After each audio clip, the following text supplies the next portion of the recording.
বিসমিল্লাহির রহমানির রহিম।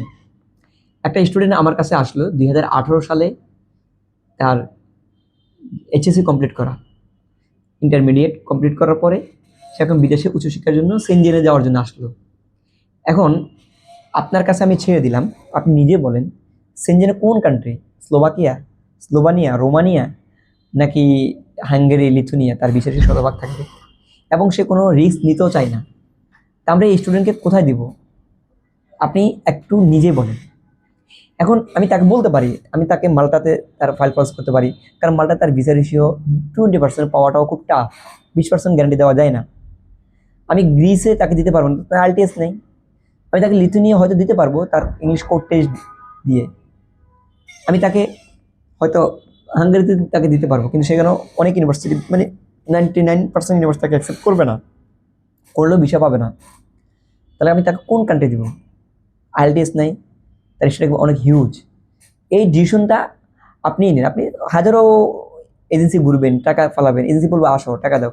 আমরা যারা বিষয় বিশ্বাসী যে নো ভিসা নো ফি, কোনো ফাইল ওপেনিং, হিডেন চার্জ, এক ডকুমেন্টিং চার্জ, যে চার্জ দিয়ে মূলত আমাদের মুখ্য কোনো উদ্দেশ্য না। উদ্দেশ্য ভিসা পেয়ে আমি আমার পুরো এই কোম্পানির বিরাট বিরাট ম্যানেজমেন্ট আমি চালাবো।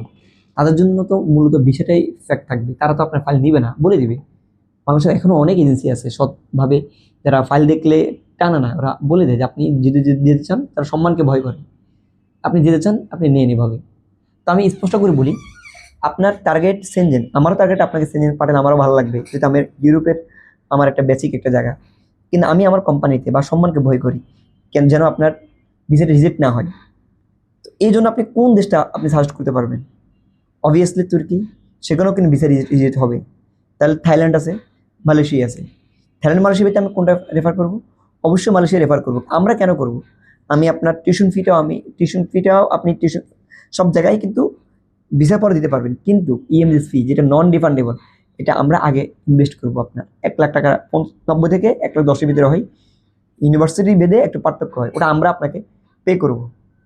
একটা জব ছোটোখাটো, আমরা জানি যে মালয়েশিয়াতে জব না করে অনেকে ঘুরতেছে উদ্ভ্রান্তের নেই, কিন্তু তাই বলছি কি আপনার বিদেশ যাত্রা এখানে থেমে যাবে? এই জন্য বলি যে দেখেন, আমি তো চাই আপনাকে সেনজেন দেওয়ার জন্য, আমি তো চাই আপনাকে সাউথ কোরিয়া দেওয়ার জন্য। কিন্তু আপনার প্রোফাইল সাউথ কোরিয়া নিবে? আপনার প্রোফাইলকে সেনজেন নিবে? আপনার প্রোফাইলকে Balkan, Europe, Serbia, Bosnia, Macedonia, Montenegro এগুলোকে নিবে আদৌ? যদি না নেয়, তাহলে আমি আপনাকে কোথায় দিব? তবে হ্যাঁ, আমি আপনাকে উচ্চশিক্ষার জন্য একটা ভালো একটা এনভায়রনমেন্ট দিতে পারি, সহায়তা করতে পারি নিজের পক্ষ থেকে, যে ইনভেস্ট করে যে আপনার ঠিক আছে, আপনার যেহেতু অনেক টাকা লস করছেন, লাগবে না, আমি আপনাকে করে দিচ্ছি। এইভাবে আমি আপনাকে একটা সহযোগিতার হাত বাড়িয়ে দিতে পারি।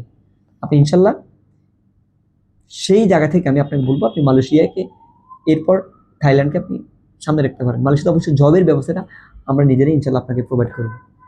ওখান থেকে ইউরোপ মুভ করার যাবতীয় সহযোগিতাও আমরা আপনাকে সাপোর্ট দিয়ে দেবো। আজকে এই পর্যন্ত, আল্লাহ হাফেজ।